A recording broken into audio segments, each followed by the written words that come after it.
But also, creativity is simply problem solving. It's just a certain variety of it. You get better at solving problems by experiencing them. Yeah. And so it just comes through experience. And I think creativity can be learned if you're kind of, your eyes are open to the fact that it's a skill. Like, Yeah. I can improve it. Yeah. Most things are. That's how I see it anyway. Yeah. Welcome back to In Residence. I'm Keith. And I'm Laura. Hey, Laura. Hey, Keith. How are you? I'm doing good. How are you? I'm swell. I've been thinking about my words, focus and action. And I feel like it's connected to other things that you've brought up and like we've talked about. Part of it is because I've had to focus on the new website a little more, like we talked about last time. And just me wanting to be intentional about how I spend my days, right? It's still that time of year where I'm still going strong with the motivation of getting my schedule down and having good habits, right? Haven't fallen off the wagon and just waved goodbye to it yet, right? Like, I'm still on.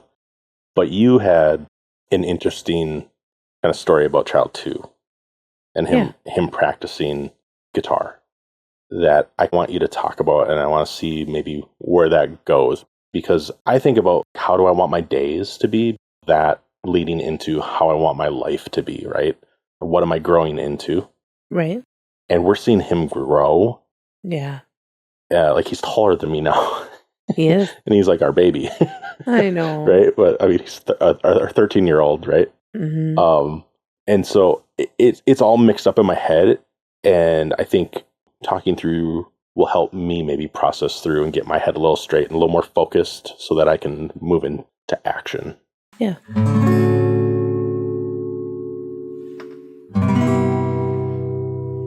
And so this is when I still wasn't feeling good. So I spent a lot of time in the recliner. Yeah. And he has kind of a routine each day. So he'll come out in the morning and he goes, time for guitar. And he'll play guitar for a couple hours. And then he'll say, I'm going to go and learn some guitar riffs.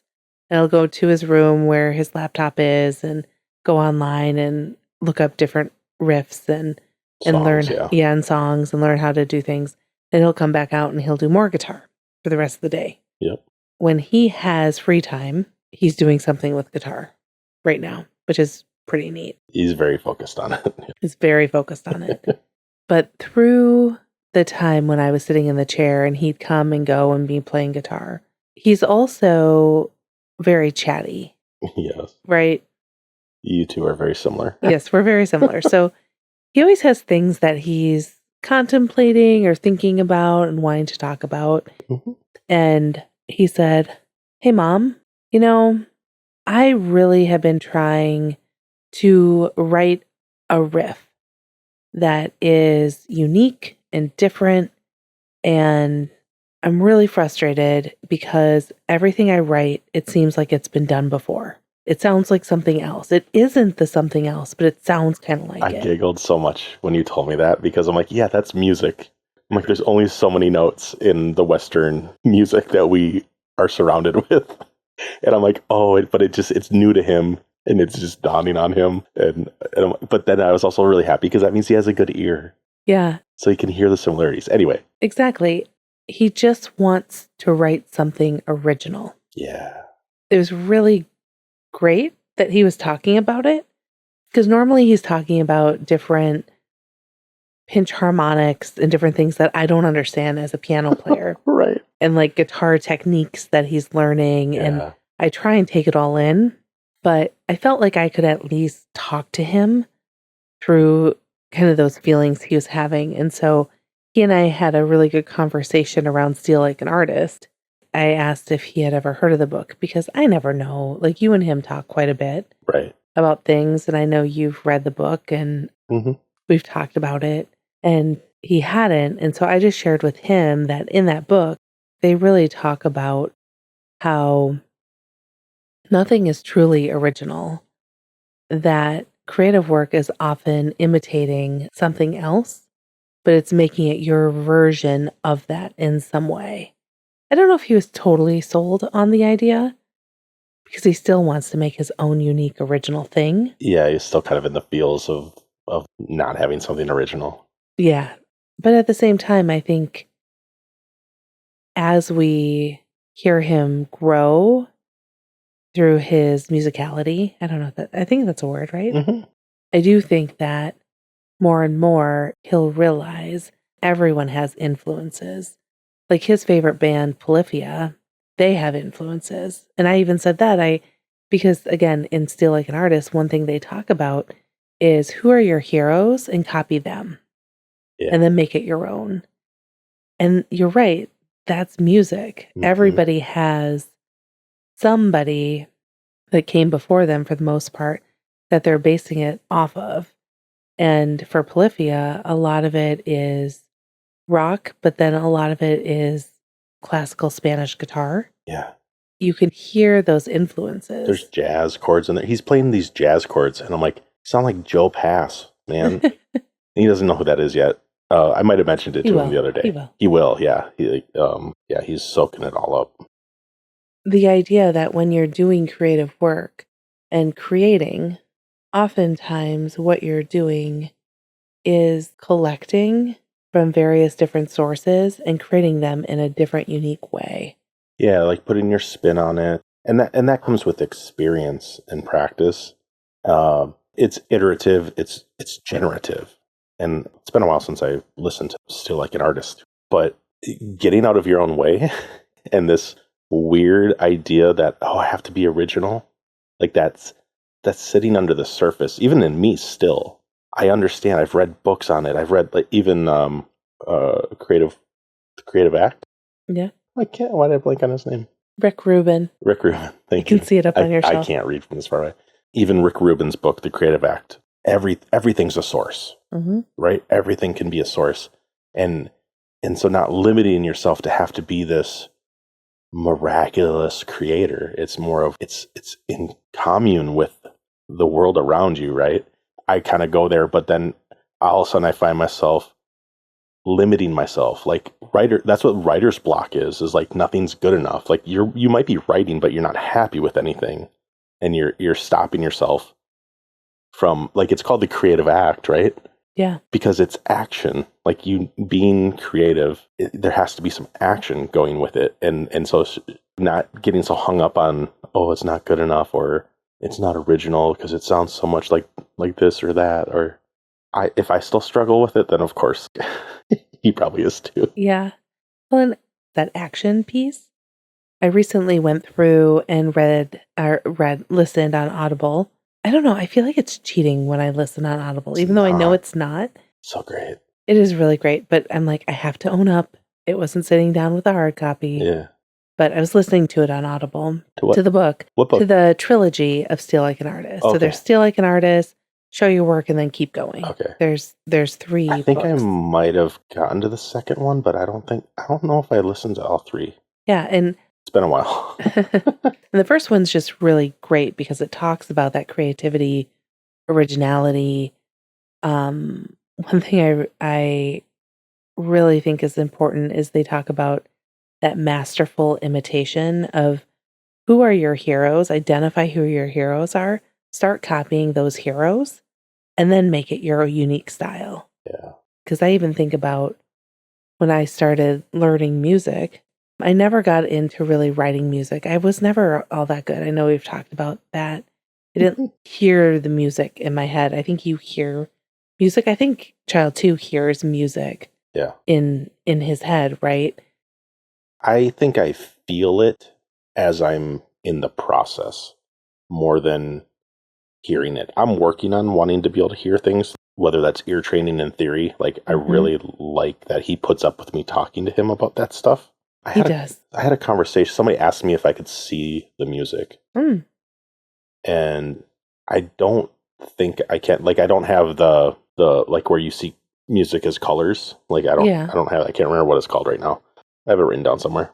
But I remember learning about that. I definitely feel something.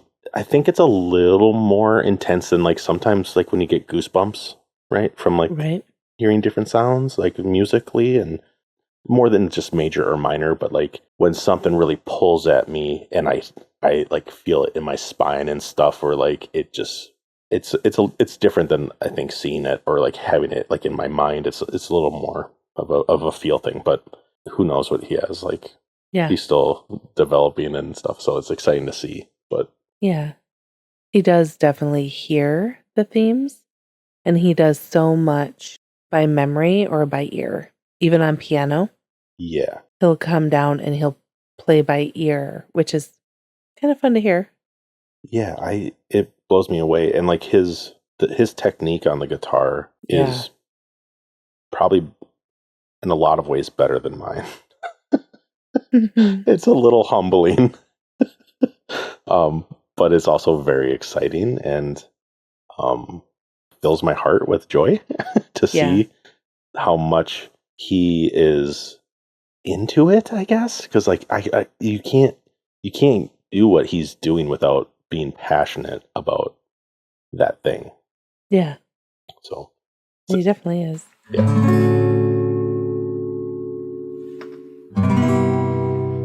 Getting back to the Steal Like an Artist trilogy, one of the books is called Show Your Work. And I think that speaks to what you're saying, Keith, around the importance of action. Really saying, okay, if you're doing work, you're being creative, you need to put it out there for the world to see. It helps you document your progress. Yeah. It helps you document your progression. It helps you progress. It does. Even. Yeah.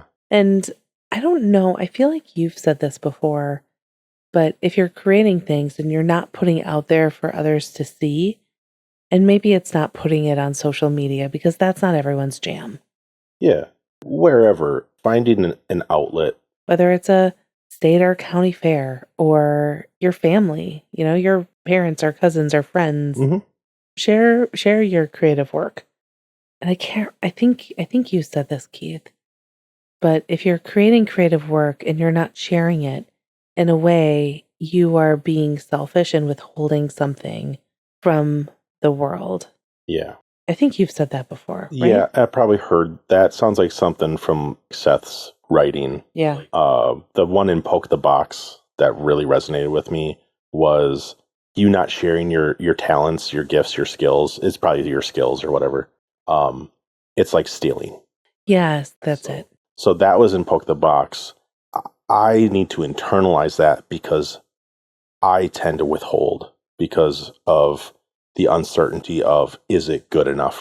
That theme that always comes up from earlier versions of me. Well, it's probably not good enough. I'm not going to share it. Well, it's not going to be good enough ever if you don't ship it, if you don't share it. And sometimes it is easier to share with strangers or anonymously, right? Like, say I wanted to write music. Now it's easier than ever to publish it and get it out to the world.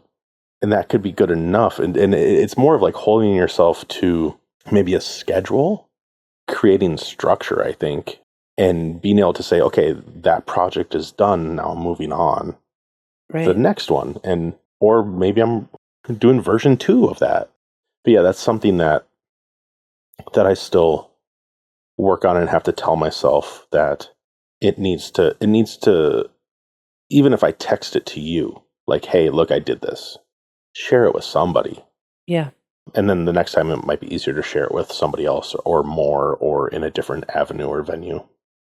Well, I think it speaks a little bit to just how important that action is to continue to keep creating and sharing, that consistency. Yeah. Because like we haven't recorded. Yeah. We had a 3-week gap. Oh, and it was so hard. When I go back to edit, it's like, what are my shortcut keys? I created keyboard shortcuts so that I can go faster. But it's been weeks and it's like, is the muscle memory there? And sometimes it's not quite there. And I'm like, oh, wait, what key do I press now? Like, oh, no, not that one. Where did everything go? Well, and not even that. But I mean, thinking about our creative process of how do we pull together an episode that we think is worth talking about?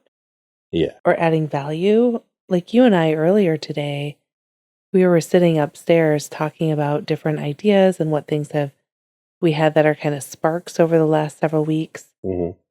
I'm not going to lie, I feel like I felt a little rusty about identifying what is worth talking about and what is just something that happened, that right? happened. Yeah, like I got out of the practice, or maybe I still don't know if I've fully solidified the best practice. I'm always striving for the best for me, but like I need to do my homework, and just jotting down notes in the notes app is great in the moment.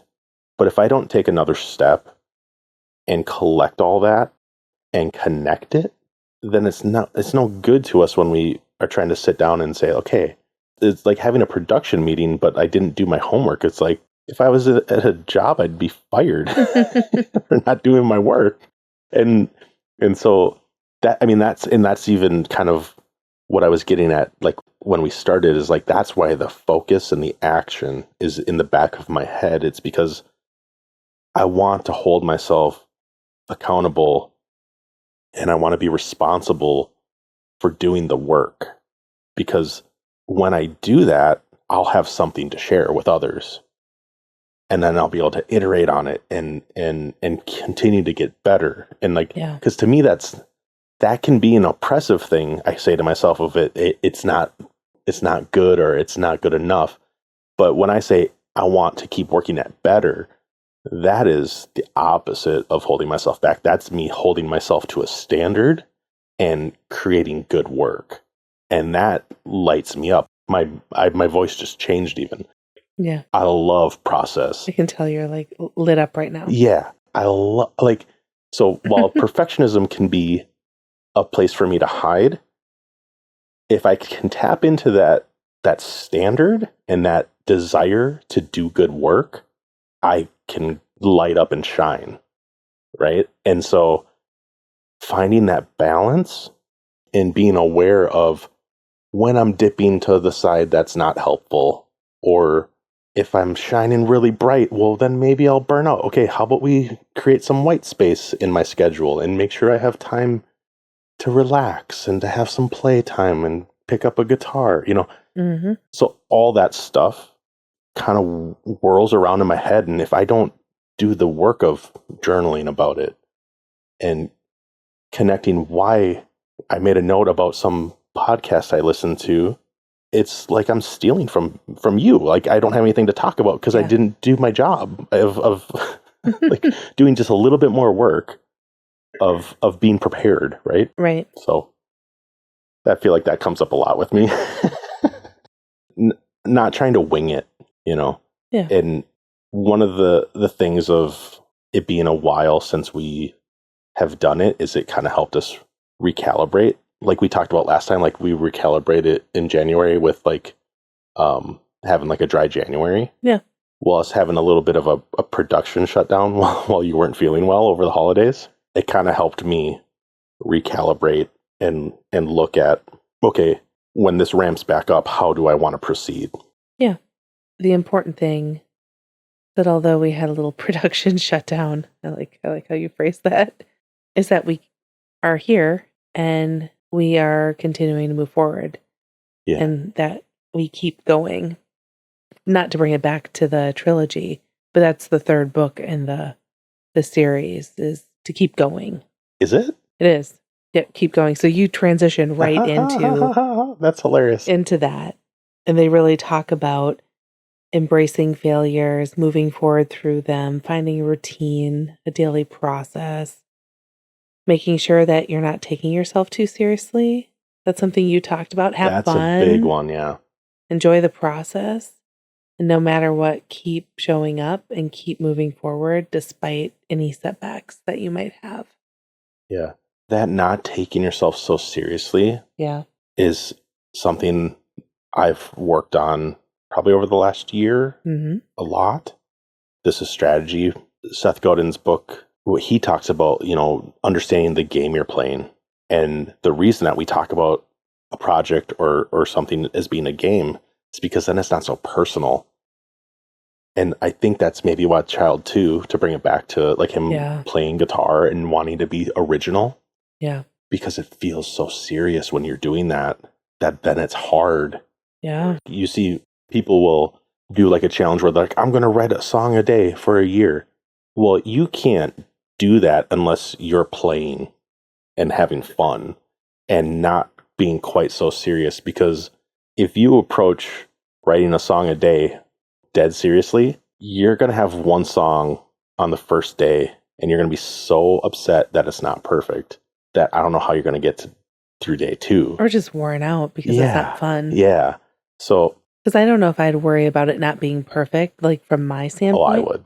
I projected myself onto this hypothetical. Right, but I will say, if it was that hard to make it on day 1, that it didn't flow, it would be really hard for me to show up on day 2. Yeah. To make myself do it. Yeah, and like making it less pressure, I think, is part of that, and keep going, right? Like I say, keep leaning in. I made myself like a little sign that even says that. But that's not in the face of like feeling tired or burnt out. It's more of like, I'm going to keep leaning in. And part of leaning in means knowing when I need a break. And that's part of the game I want to play is like nothing's ever in balance. It's a balancing act, right? So then the action comes back in. So being aware of, okay, what's going on right now? Do I need to put in more effort, or do I have the opportunity to pull back so that I have more energy for the next thing that's coming up? Anyway, I'm starting to ramble. It's just that knowing it can be a long tail thing, I think is maybe what is under the surface of that can relieve the pressure, of knowing what your time frame is. Sure. I think I gotcha. Don't set yourself up for failure. Set the specifications, knowing like if I want it to be fun, which who doesn't want things to be fun? Yeah. But you also need to know things might be hard. So that's fair. Anyway, let's move on. Sorry, editing, Keith.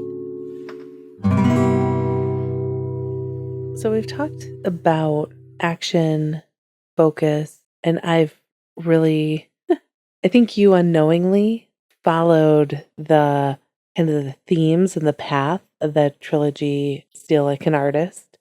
So I'm wondering if you'd be open to talking a little bit about a couple of the overall themes from the 3. Yeah. Questions that I had, I don't know if it resonated with me or if I agree with it or not. Okay. I'm just curious to get your thoughts on a couple of these statements. Let's do it. Okay. The first takeaway that I wrote down is that creativity is a skill that can be learned and developed. I love that. Okay, so tell me, why do you love that? I've been very influenced by the way Seth talks about this. Skills are within your purview to improve, whereas if you focus on talent, that's out of your control. Those are things that you're born with.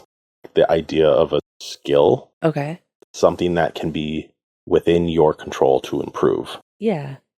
That's empowering. Yeah. I mean, that's why I like that. I'm also a little bit of a control freak. Yeah. So I think that we're born with talents, but it doesn't necessarily mean that you will be good at it unless you develop and cultivate it. You have to work at it, yeah.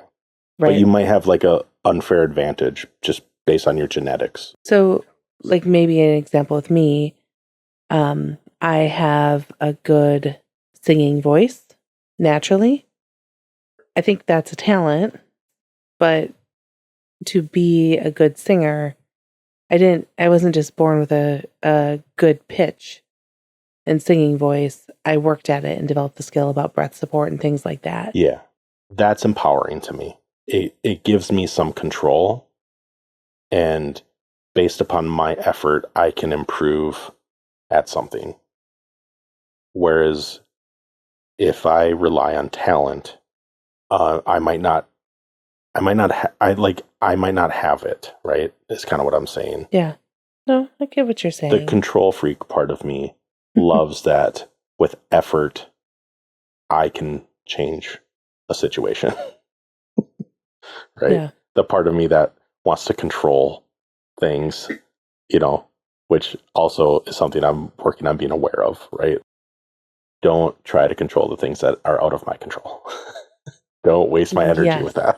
that, right? But the empowerment of, if something is a skill, if I want it, I can improve and I can acquire that skill. That's fun for me. I think that's the learner in us. Yes. I'm thinking what you're saying is helpful for me because when I think about creativity, I like the idea that you can develop it. I struggle with the idea that you can learn it. I don't know why, but I like how you're talking about it. I think you're making me agree because creativity is something that I value and it's really important to me. Since I have been really little, I've always been or seen myself as a creative person. And so I think I like what you're saying because you might be born with some natural inclination or ability towards something.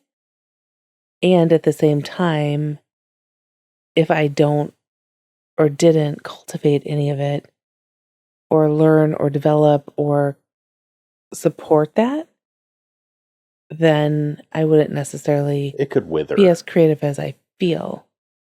Well, one thing that popped in my head is, because you said you weren't sure if you could learn creativity. I'm like, well, I think we talked about that earlier by saying, like, whenever you take on the influences of others, you're taking on part of their skill or their creativity. And, like, we mimic as we grow, right? Like, that's how we learn how to talk. Right. But also, creativity is simply problem solving. It's just a certain variety of it. You get better at solving problems by experiencing them. Yeah. And so it just comes through experience. And I think creativity can be learned if you're your eyes are open to the fact that it's a skill. Like, Yeah. I can improve it. Yeah. Most things are. Mm-hmm. That's how I see it anyway. Yeah.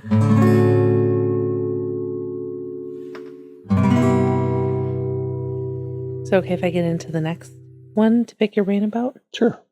It's the idea that the most important thing is to keep creating and showing your work. The creating is important. If you're wanting to be creative, keep creating is important. That makes sense to me. And showing your work part, that's where I'm curious your thoughts. I think I agree with it. It doesn't mean I'm good at the showing my work. I'm really good at sitting in my room creating or working on something, but I'm not necessarily good at showing it in public historically. But in recent years, realizing that it's better if we go together. That sort of like mantra, if you will. The idea that it's better if we go together, that resonates with me. Being able to share something I've made or put effort and time into creating, that creates connection. Mm-hmm.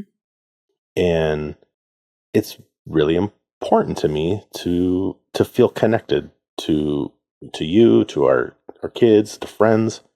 I think it's a big part of the human experience.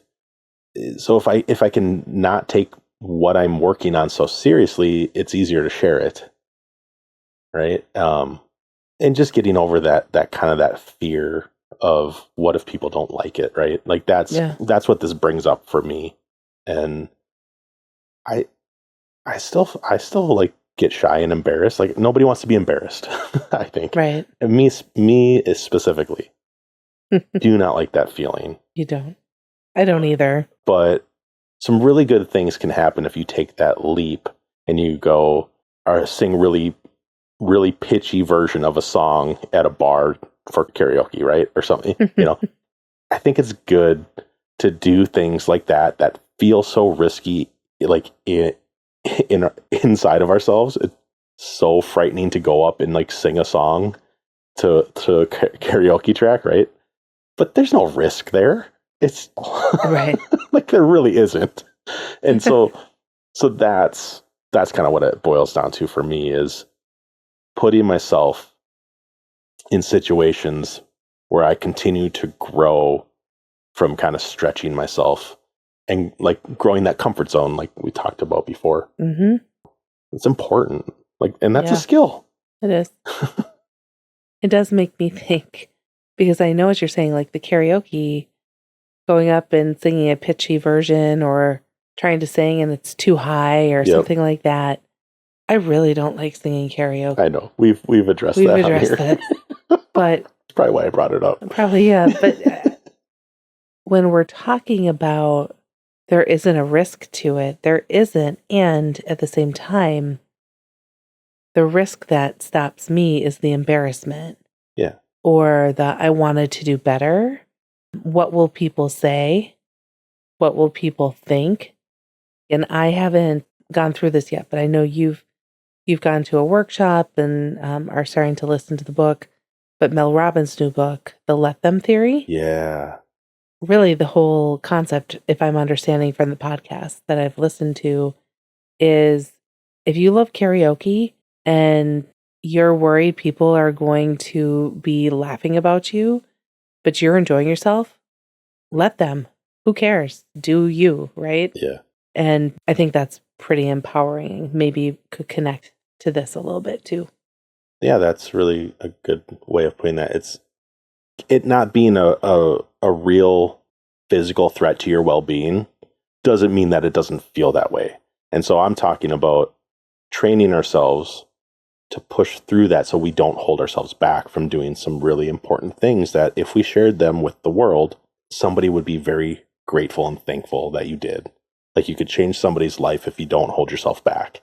Yeah. And so that Mel Robbins thing, she really talks about in that book, letting go of the things that you can't control. And guess what? There's a lot more things that you can't control than you can. So why waste your energy on it? Letting them do what they're going to do over there, but then also focusing on, okay, now what am I going to let myself do? How am I going to show up in the moment? That's the other half of the let them. They're going to be that way. I'm going to let them. I'm not going to waste my energy trying to change something I can't control. I can't control if someone's going to laugh at me for singing a bad version of Hey Jude, you know, or Roy Orbison song or something. Or writing a snarky comment on a blog post. Yeah. Guess what? The worst part of that is me thinking they might do it. Because if they do, I'm not going to see it. And if I do, I'm going to tell the person that showed it to me, you don't ever have to bring that to my attention ever again. If people want to be like that, let them. Yeah. But what I'm going to do, I came here to have fun and to unwind after a long week, right? Don't get me wrong. I don't feel like going and singing karaoke. Like, I feel like I've said that too. I know. It's like, oh my goodness, are we going to go listen to Keith sing karaoke? No. Be kind of fun. I'd cheer you on. Yeah. Yeah, that really comes down to letting go of the things that are out of my control. And that's tricky for me. Yeah. But I want to get better at it. Like, that's a really good skill to have because it'll save my energy for the things that I can really make a change by putting energy into. Yeah. Do we have that on Audible? Yes. Okay. I might need to start listening to that, and then maybe we could talk about it at a future episode. Yeah. Too. Absolutely. In some way. Yeah, I'm maybe I love your stuff. a third of the way through or so. I'm trying to just take little nibbles at it here and there. Yeah. And like we've talked about, like you and I both usually have like 8 books going at once. Yeah. I go in between, you know. I will say I finished 2 books since we've recorded last. What'd you finish? I finished Trevor Noah's book and Paul Scheer's book. Okay, so Trevor Noah is Born a Crime. Born a Crime. And Paul Scheer is Joyful Recollection to Trauma. Yes. Both books were very similar. Mm-hmm. Both talked a lot about traumas, childhood trauma, and both are comedians, although a lot of what they talked about was hard to hear and process.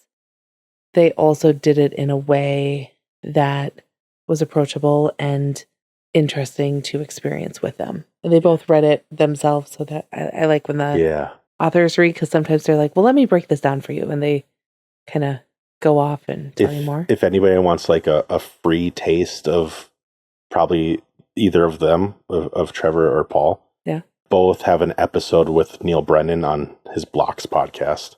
Paul Shear's just came out, and I listened to it this week, and it was great. Yeah. And then I think I listened to Trevor Noah one a while ago. If you just search for it, whether you listen to it or watch it on YouTube. But yeah, both of those guys are great. Well, all three. Neil Brennan too. I like his stuff.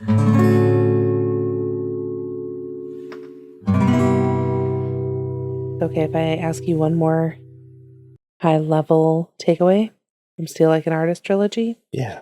And I wanted to see if you agree with it, what your thoughts are. The creative process is messy and unpredictable. Yeah, it can be. I mean, don't have to be dramatic about it, right? It feels a little dramatic when you say it that way, doesn't it? Well, yeah, I mean, that might be out of context. I guess I would take away from that of like, expect it to possibly be messy. Don't be unprepared if things go off the rails, right? Like, I think it comes with the territory, right? That things are going to go wrong sometimes. The material that you need to do your project may not show up. A million things could go wrong on the way to going right. And we get to choose how we respond. Yeah. If you kind of have that mindset of responding versus reacting. And I think that's easier if you do the things in your routine that I kind of hit on earlier of like taking care of yourself, knowing what side of the bed am I on or waking up on? Do I need, taking care of yourself, being awareness, Yeah. I feel like a broken record when I bring up awareness and some of the things I always bring up. Yeah. Well, I think it's just good to be cognizant of the things that could emerge. Even going back to the story about Child 2 and trying to make his own riff. Yeah. And making it unique. He was saying, he's like trying this chord and it's really hard, but this is the chord I want. And I could see his fingers were all over the place. And I have no idea. It was like really close, really low down on the fretboard. Okay. Is that how you would say it?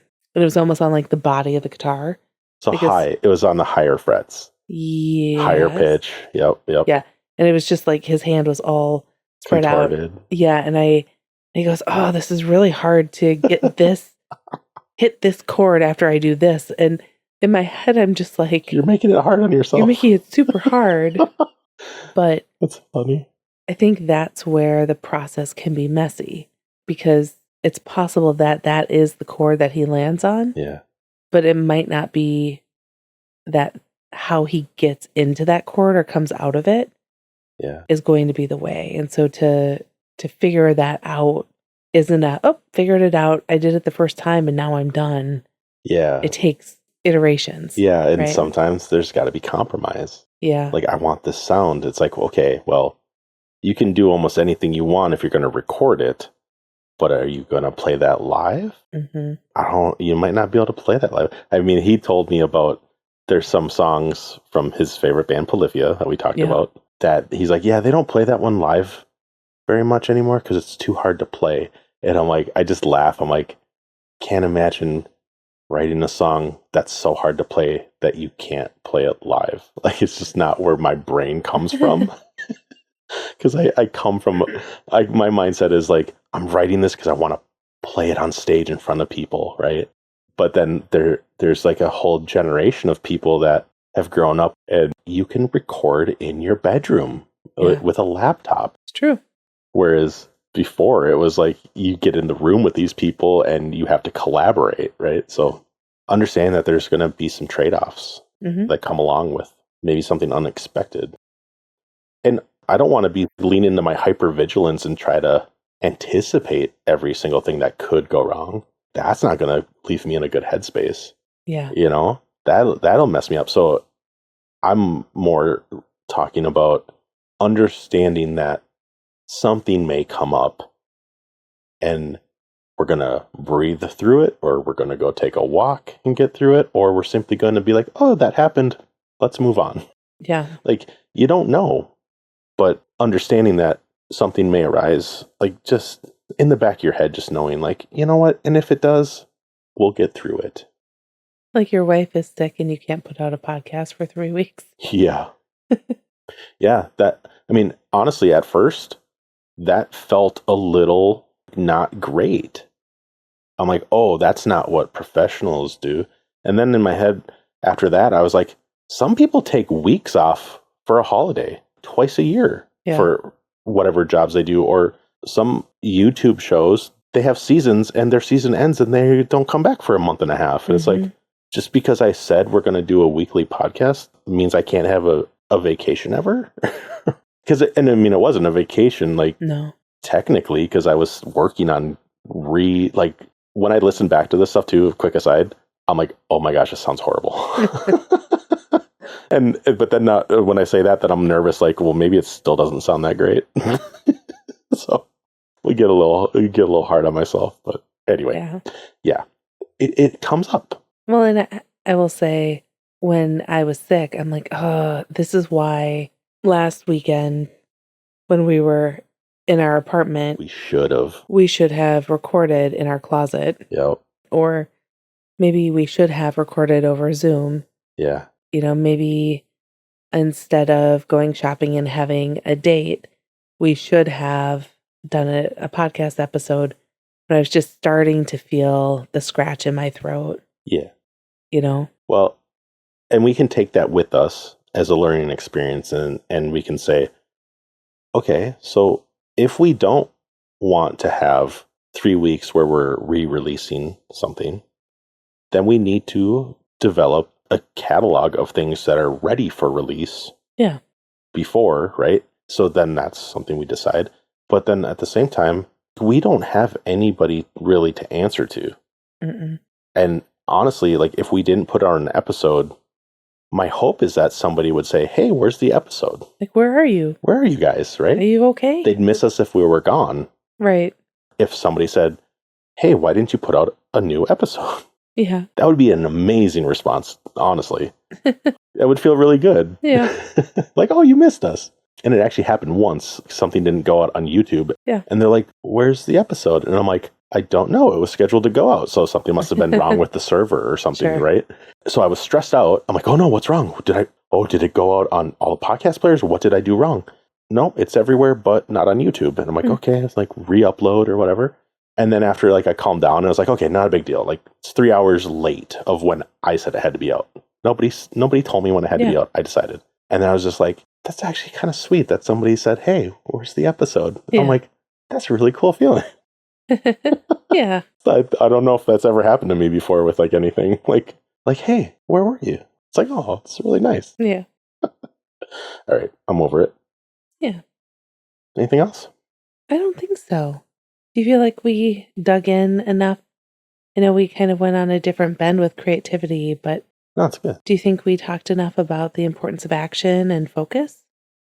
I think so. It's a continuing thing for me, right? And especially if it's going to be the themes for my year, it's just been on my mind. So I don't need to be talking about focus and action for however long we've been talking. You know what I mean? Sure. I like that other things came up. But yeah, it's on my mind. And you bringing up the Still Like an Artist, that's something I should go back to just to have it in my brain of showing up, right? And sharing. And it's iterative. I think I keep bringing that up too. Consistency and persistence, and it just builds. And who knows where it's going to end up. Enjoying the journey, right? Yeah. So that's where I'm at. That's great. We haven't said who wrote Still Like an Artist? I think I remember. Is it Austin Kleon or something? It is. Yes. Okay. Yes, Still Like an Artist, Austin Kleon. I was going to mention that too, and then I forgot. Just in case people are looking for it, you'd find it with Still Like an Artist. It's important to give people credit for their work. They're quick too. Yeah, I read or I listened to all 3 of them on my 4-hour drive. Really digestible too. Yeah. Cool. Yeah.